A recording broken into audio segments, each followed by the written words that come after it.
A return to sanity for the final day of the Tooheys International Cup, a little less humpty-doo. Today we've got a southeasterly breeze, only 10 to 14 knots, and the sailors today appreciating that break from the mayhem we've been having. Toosh Ross first away, looking good, in contention. Yes, Bill, certainly the sailors would be relieved to get back to a little bit of normal racing.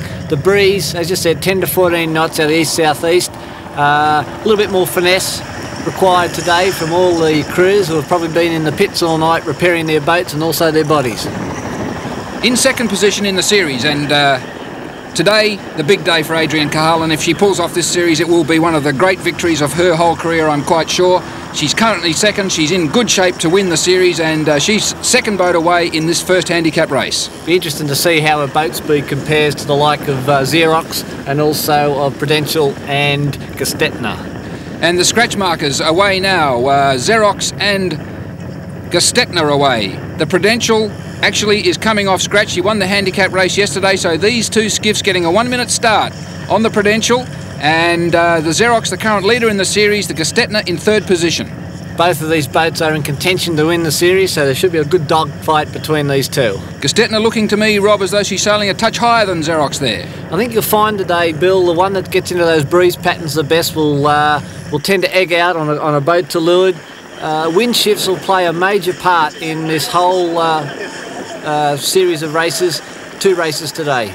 And at the top mark, Toosh Ross tacking from starboard to port with the breeze now coming across her left-hand side, and she was first to the top mark, held her lead, has probably lost a little time to the skiffs behind, but at this point of the race, Michael Bochner doing very nicely. The crew moving into the boat, trying to keep those wings out of the water, keeping the pace on, going for the spinnaker. Andrew DeVola started the Ericsson in second position. He was second away and maintained second position at the top mark, at the quarter-way mark for the first time. Let's just see how long it takes to set these spinnakers, Bill. Very vital. Spinnakers going up, main sheet hand pulling it out on the pole, and the wings dig in. This is where the boats lose time, Bill, like you can see. Oh, big gust suddenly and in strife. Coming up towards the top mark. Sorry to interrupt, Rob. Coming up to the mark for the first time, the top mark, Dave Cummins. Looking over his shoulder, checking to see whether they're in line yet. Decides it's time. Decides they can make the mark. Goes through the tack. Dave Shipton in the middle, out first. Quick as a flash. All 16 stone of him. Neil McDonald waiting for the power to come on the boat. Easing the headsail, accelerating. Laying the mark easily. Bearing away. And Gestetner is to the top mark ahead of Xerox. Only about 10 or 12 seconds in it, and we're anticipating another great race between these two skiffs.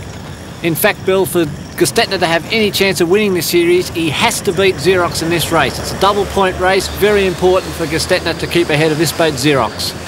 Spinnaker set on board the Xerox. Craig Nichols, the middle hand today, on board the Xerox, pulls it up the mast. Greg Homan out the front, pulls the sheet out to the front of the boat. Looks like he's been there for a while, Bill. No problems there with the crew work. Beautiful set. But still, they are some 15 seconds behind Gestetner. Got plenty to do. Toosh Ross continues to lead the race. Behind her with the yellow spinnaker, Ericsson. Ericsson seems to have taken a little bit of time out of Toosh. Yeah, it's hard to say, Bill. He's elected to go further on that port jibe. Be interested to see the times at the bottom mark.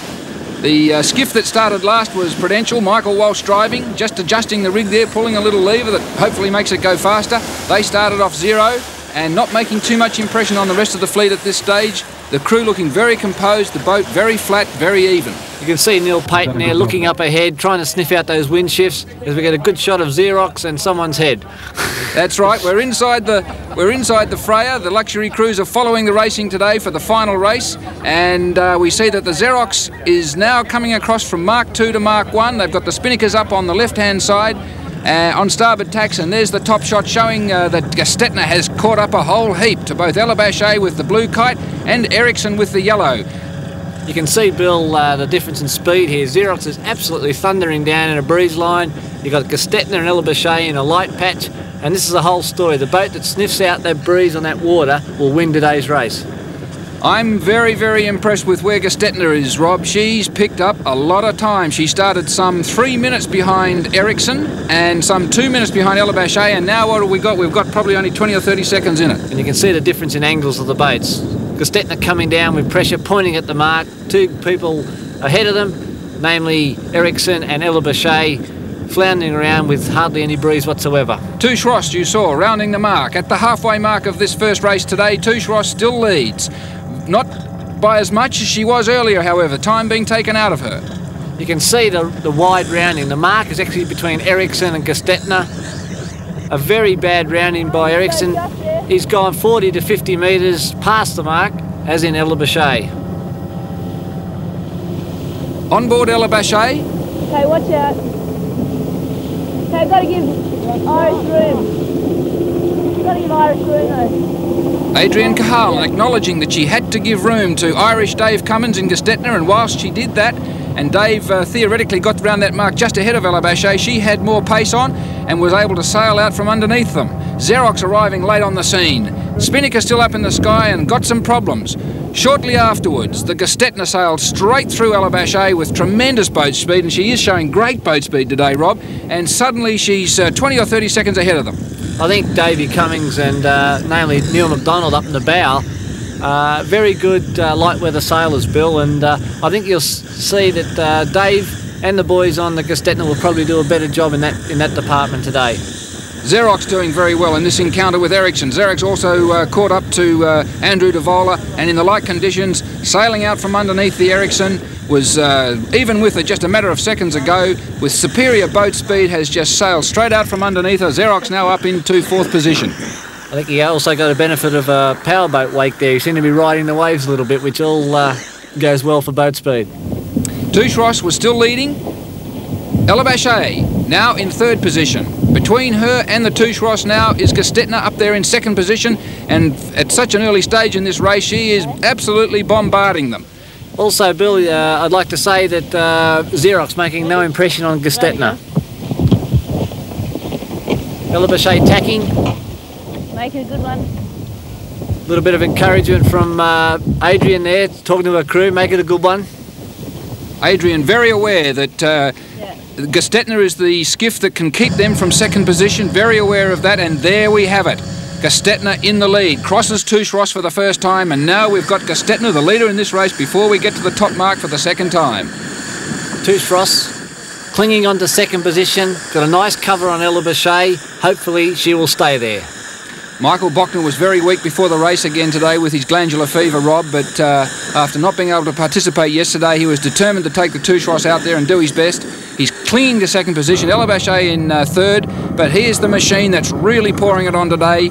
3/4 of the way around the track, or just about, there's the top mark over there just coming into picture, and 3/4 of the way around the track, Gestetner in front by about 20 seconds from Tooheys Ross. Well, Bill, all Dave has to do here is have a nice clean set and stay between the finishing line and his opposition. Now, in this situation, Tooheys Ross has right of way and Gestetner has to keep clear.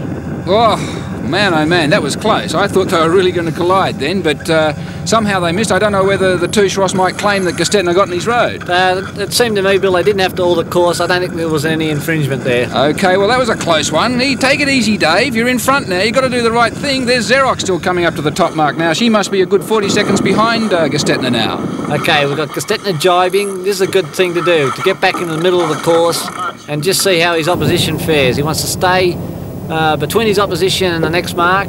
We have Xerox sliding through into 3rd position, passing Ella Bechet. On board with Adrian Cahalan. There's the mark. Ready? Go. Going through the jibe at the same time as Xerox. This is the battle for 3rd and 4th. Well, you couldn't get 2 similar jibes if you tried. Okay, I've got to go below this mark here. Get I'm going to push us up. Adrian Cahalan talking to a crew. Basically what they're saying, Bill. Someone's coming in. They jibed a little bit early. Okay. It's alright. Jibed a little bit early and she was calling for one of her crew members to come in so they could bear away to get down to that mark. So Xerox and Ella Bechet going from Mark 2 to Mark 1 on the slalom course and coming down to the finish line in the first race this afternoon and about to pick up 40 points for a victory. The Gestetner, Dave Cummins driving, and this has been the most comprehensive performance by Dave Cummins all summer. I haven't seen him perform in such devastating fashion all summer, and that boat is really flying today. I like his sails, Bill. They look immaculate. There goes the gun. A great performance by them. the machine looks resplendent, and it certainly did the right thing by his sponsor. Very close for second, third and fourth. Very close. Coming up to the finish line, Tooheys Ross just ahead of Xerox. And just behind Xerox and clinging to that position is Ella Bachet, and Tooheys Ross manages to hang on to second position. A very good performance by Michael Bochner and his team. Third, Xerox. Fourth, Ella Bachet. And coming up behind them, we believe we'll have the Ericsson and the Prudential battling it out for fifth and sixth. Very close between them. Let's watch that contest. It's amazing, Bill, how Prudential hasn't got into this race. He usually goes very well in these light conditions, but has made no impression whatsoever on these 5 boats ahead of him. Prudential coming down to the finish line, and she is on the port tack. No, at the moment she's starboard. She's jibing across now onto the port tack. So the Prudential has just changed directions. She figures that she can lay the line, and she's come across on a port tack. Andrew DeVola still coming down on a port tack, but to get to the finish line, he's going to have to change directions, and it's all a question of timing. These pictures coming from our Schwemm lens on the Freya, and Dolly, I think, is asking us to shift out of the road, perhaps getting in his breeze a bit. Yeah, it could be. This is a very tense situation. He's got the world champion sliding through to the right of him. A little bit of a stumble there by the main sheet hand, who dives out to the wing and consequently digs the wing in, and that's not good for boat speed, boys. Not good for boat speed, and coming to the finish line, Ericsson on starboard, Prudential on port, Ericsson with right of way. Well, this is very close. I would say that Michael Walsh is in the wrong there. Well. I mean, he got through the line first, but Andrew DeVola unhappy. Look at this, standing out the wings, very unhappy. Yeah, so would I. I think the judges should be penalising Prudential there. Definitely. Calling for the umpire. Andrew DeVola very disgruntled indeed. He figures that he was wrong by Prudential then. Michael Walsh doesn't want to listen to him. I dived in the water, I'm on starboard. Where's the on-course judge, mate? Very unhappy. Another rooted spinnaker pole. Well, that's Dolly's way of telling us that they did collide and that it somehow affected his spinnaker pole. And as we go into the start for race 2, that was the situation. Race 2 today coming up straight away. We're on board with Ella Bachet. All right, let's go. Very calm on board the boat. We can do this. Okay, they're going to push us up now.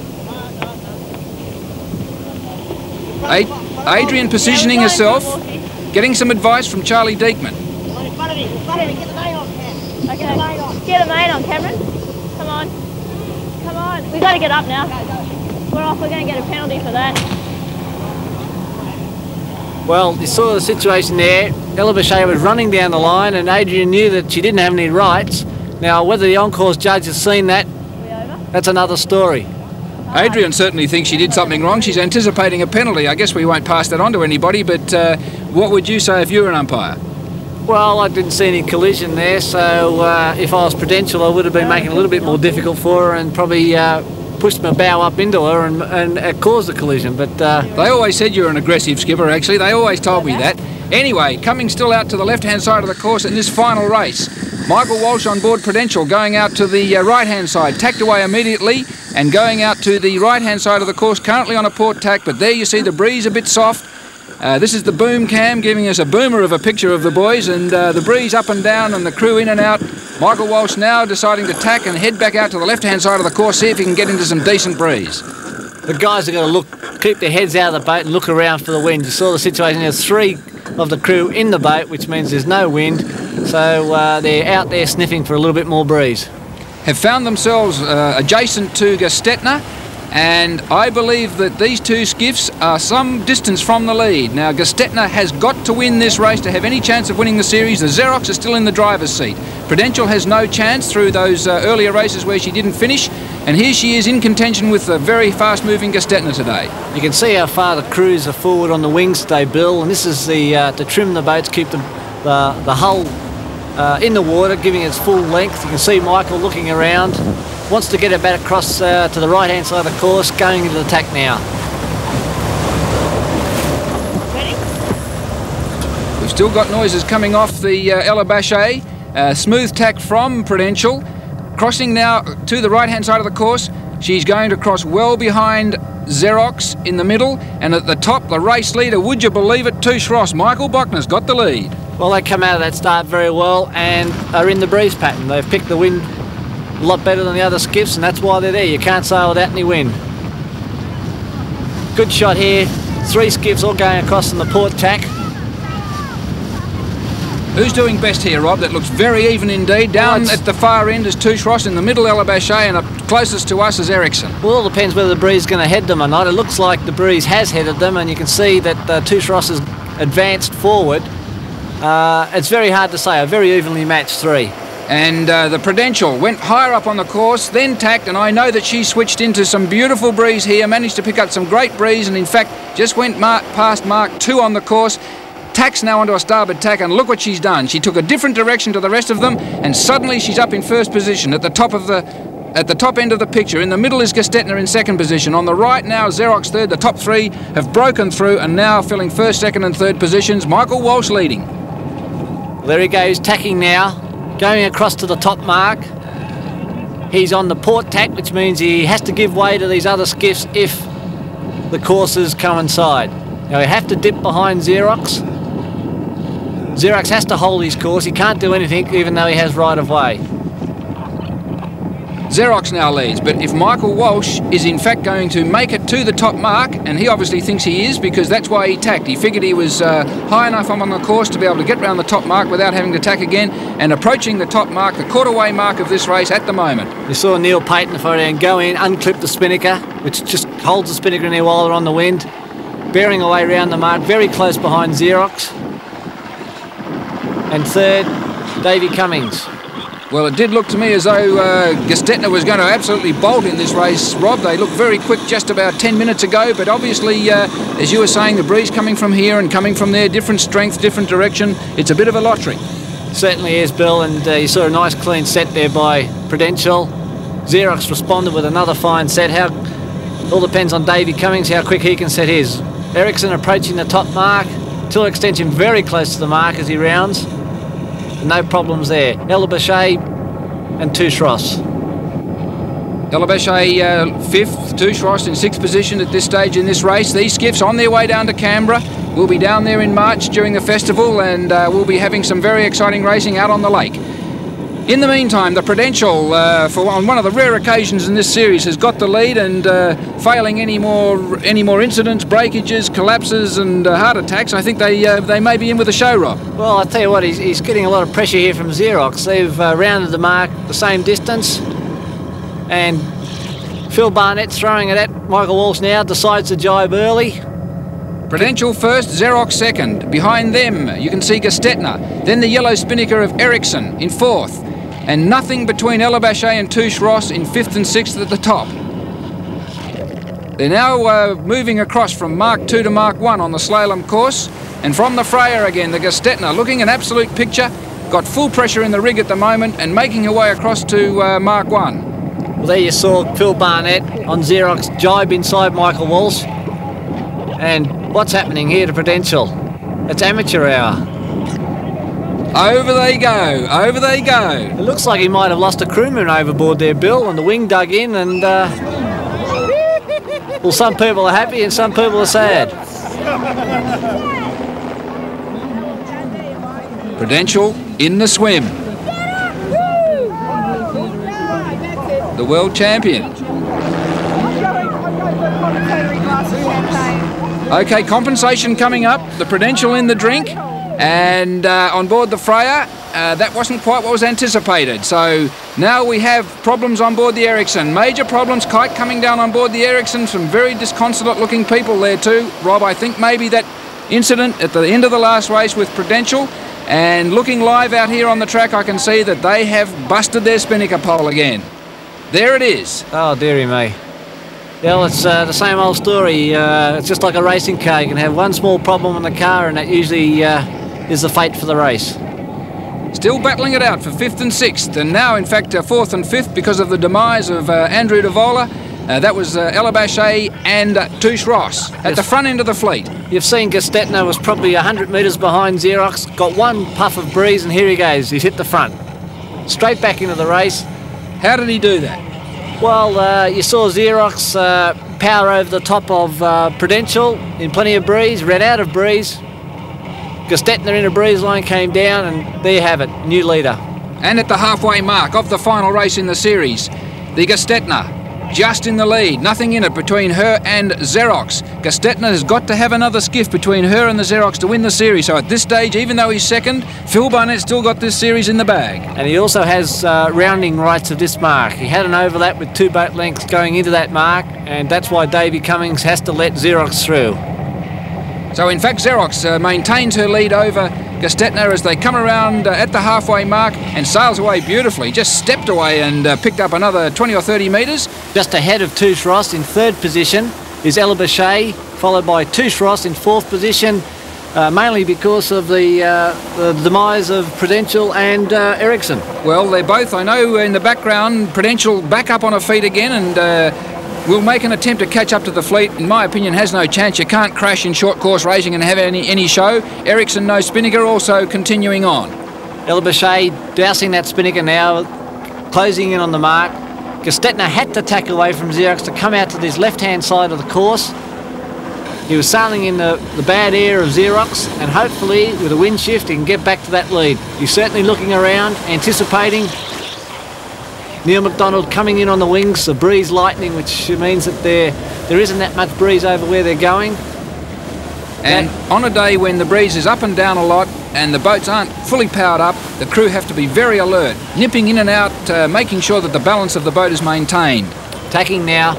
He's tacked for 2 reasons. One, he's just gone into a header or a wind shift, or secondly, Xerox is in better air and he wants to get back over to where Xerox is. Looks like they've got a bit more pressure there, but Xerox still maintaining her lead. Xerox could have called right of way. She was on the starboard tack, could have forced Gestetner to go behind him. Instead of that, chose to tack underneath him. And this is very interesting. Nothing in it at all. A mistake by the Xerox crew there, definitely. They should have maintained their right of way and gone above the Gestetner. Here we have the situation where the Gestetner's going to roll right over the top of Xerox, battling for air now. Greg Homan moving in. Greg, I think, might have said something to his captain then, Bill. Few choice words, you think? Yeah, I think they might have been disputing his decision on tacking then. Now, Greg Homan, the forward hand, has had to go inboard. They're copping all the distorted and buckled air off the sails of Gestetner, and that's slowing them right up, and Gestetner steadily drawing away. The other thing in this race, Bill, is that Phil Barnett knows he holds the whip hand. He doesn't have to win the race. If he stays in contact with Gestetner, he's won the series. So maybe a little bit of safe sailing going on there. Ella Bechet ahead of Tooheys Ross. Ella Bechet has managed to get her nose ahead of Tooheys Ross. Crossing. And again he does it. Right up near the top mark. Tacks underneath. Didn't force him. This is amazing. He's given him plenty of opportunities. You've got the situation here. If he takes his air, he mightn't even lay the mark. Battling, squeezing it up with nose boat speed. Very close to that mark. Watching the tiller extension on the mark. He's through, but geez, he's given him a few chances, Bill. At the 3/4 way mark, Rob Brown not happy with the way Phil Barnett's going about it, but he's still in the lead in the series. He's currently second at the 3/4 way mark in the last race, and unless something happens to him that can put him in the drink or something, I think he's got the series wrapped up. I know Phil Barnett, however, he is going to be very, very keen to win this race, and he's going to do his utmost to catch Gestetner. Well, I think Davey Cummings has sailed well there. He rounded the bottom mark behind Xerox. He's definitely got his mind out of the boat. He's picking the wind shifts better. He's actually going to where the breeze is.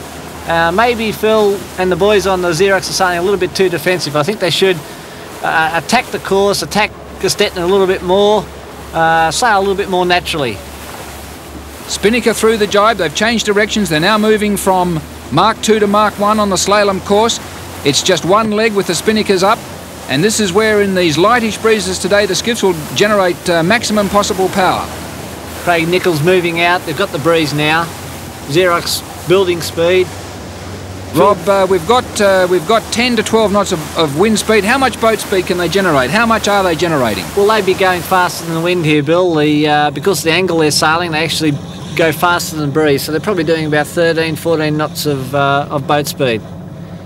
Prudential to the top mark. At the halfway mark, she's to the top mark. I beg your pardon, at the 3/4 way mark, she's to the top mark. She's past Tooheys Ross and now up into 4th position. around Mark 1 and headed for home. Xerox is the first to jibe. You saw Davey Cummings there, immediately Xerox jibed, Gestetner jibed, and this is what he did wrong. On the third day of racing, he did not cover Xerox and lost the race. So he certainly learnt by that lesson. Let's see how he goes to the finishing line today. Once again, it looks like a question of who gets the little seams of breeze coming down, but there it looks like the Gestetner, and definitely the Gestetner has just sailed right away from Xerox. Was that breeze? Well, I think he sailed tactically a very good race. I haven't followed his tactics today. He's jibed again, which means that they're still not laying the finishing line. Xerox's jibe a little sloppy. Spinnaker not coming through cleanly. But gee, caught right up there. I mean, that's only now that's 2 boat lengths at the most between them as they come down towards the finish line for the last time in this series. The Tooheys International Cup about to be won and lost. Gestetner in great shape to win this race, but a win will not win them the series. It will, however, slip them up into second position, and I know that's going to upset Adrian Cahalan no end. Oh, great race to Davey Cummings. Congratulations, boys. That was very well sailed.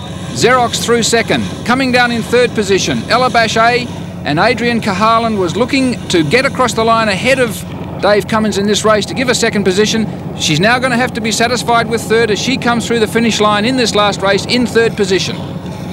So as they finish across the line, that'll be the results in the series, Bill. That's the results in the series right there. Prudential in this race comes through in fourth position, and Toosh Ross coming down fifth. Ericsson staggering around the course in sixth position. The umpires, incidentally, have ruled that the Ericsson should get average points because of what happened. We got a ruling from the umpires, and the Ericsson picks up average points for this race, and that helps her position in the series. Here's the Toosh Ross coming through in fifth position. A very brave performance from Michael Bochner, a very creditable performance under duress with glandular fever making life very difficult for him, and through he comes to complete the series, and a well-deserved thrust in the air from him. Okay, the winner of the series is Phil Barnett with his crew, Greg Homan and Adam South. And he's on board for some celebrations on the Freya. He gets some congratulations.